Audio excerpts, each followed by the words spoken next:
حضرت ابراہیم علیہ السلام قرآن شریف میں 86 جگہ آیا ہے۔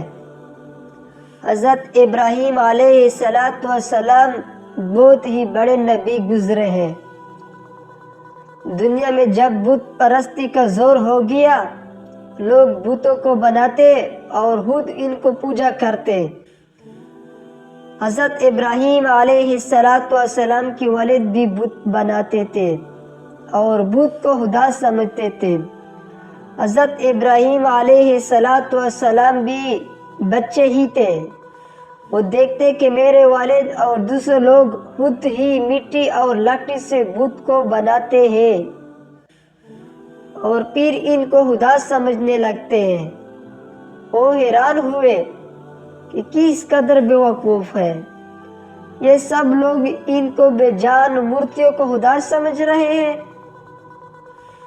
حضرت ابراہیم علیہ السلام ان لوگوں سے کہتے کہ تم لوگوں کیوں ان بتوں کی پوجا کرتے ہو؟ یہ تمہیں نہ کوئی نفع دے سکتا ہے اور نہ کوئی نقصان۔ مگر جواب دیتے کہ جو ہمارے باپ دادا کرتے ہیں وہی ہم بھی کرتے ہیں۔ ایک روز ان لوگوں کا شہر سے باہر کوئی بڑا میلہ ہوا۔ یہ سب لوگ اس میلے میں شریک ہونے شہر سے چلے گئے۔ حضرت ابراہیم علیہ السلام اس میلے میں نہ گئے۔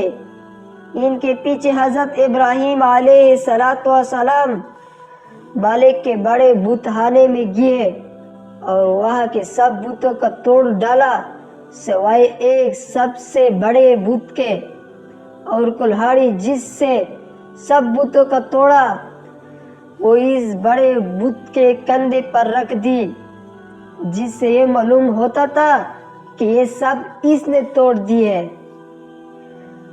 لوگ جب واپس آئے اور انہوں نے بتوں کی یہ درخت دیکھی کہ کس کا سر نہیں ہے تو کسی کا پیر نہیں ہے، تو لوگ بہت غصے ہوئے کہ یہ حرکت کس نے کی ہے۔ سب نے یہ شبہ حضرت ابراہیم علیہ السلام پر کیا کہ یہ کام اس نے کیا ہے۔ بتوں کا برا کہتے تھے اور میلے بھی نہیں گئے تھے۔ آخر ان کو بلا کر پوچھا کہ یہ بت کس نے توڑے ہیں۔ حضرت ابراہیم علیہ السلام نے جواب دیا کہ مجھے سے پوچھنے کی بجائے اپنے خدا سے کیوں نہیں پوچھتے ہیں جن کے تم عبادت کرتے ہو کہ ان کو کس نے توڑا ہے، وہ خود بتائیں گے۔ ان لوگوں نے جواب دیا کہ آپ کو معلوم نہیں ہے کہ یہ بول نہیں سکتے۔ حضرت ابراہیم علیہ السلام نے کہا کہ پھر تم ایسے بیکار خداؤں کو پوجا کرتے ہو۔ حضرت ابراہیم علیہ السلام نے پھر کہا کہ دیکھو کلہاڑی بڑے بت کے کندھے پر رکھی ہے، یہ کام اس کو معلوم ہوتا ہے، اس سے پوچھو۔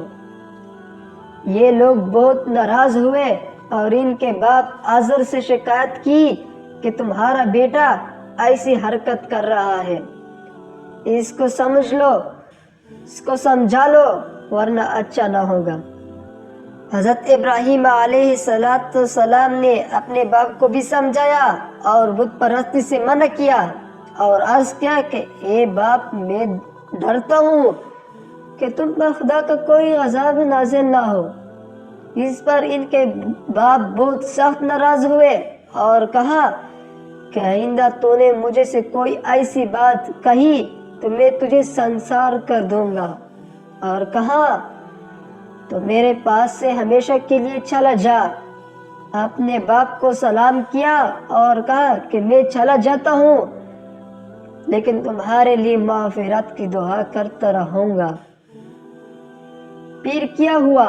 وہاں کے بادشاہ نمرود کے جو بہت ظالم اور بت پرست تھا، ان سب بتوں کا پتہ چلا کہ آزر کا بیٹا ابراہیم علیہ السلام لوگوں کو بتوں کو پوجا سے منع کرتا ہے اور ایک خدا کی دعوت دیتا ہے، تو اس نے ان اپنے دربار میں بلایا اور آپ سے جھگڑنے لگا حضرت ابراہیم علیہ السلام نے فرمایا کہ میرے خدا تو وہی ہے جو مرتا بھی ہے اور جلاتا بھی ہے۔ نمرود نے کہا میں بھی مر سکتا ہوں اور جلا سکتا بھی ہوں۔ چنانچہ اس نے ایک قیدی کو جس کو سزائے موت کا حکم ہو چکا تھا وہ آزاد کر دیا اور ایک بے گناہ کو پکڑ کر قتل کر دیا اور کہا کہ آپ بتاؤ کہ میرے اور تمہارے خدا کے درمیان میں کیا فرق ہے؟ حضرت ابراہیم علیہ السلام نے کہا کہ اے میرے رب، ہر روز سورج سے مشرق سے نکلتا ہے، تم اسے مغرب سے نکال دو۔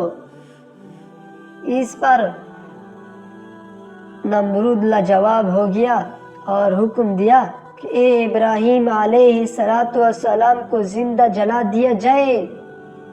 چنانچہ بہت سی لکڑی اکٹھی کی گئی اور ان میں آگ لگا گئی۔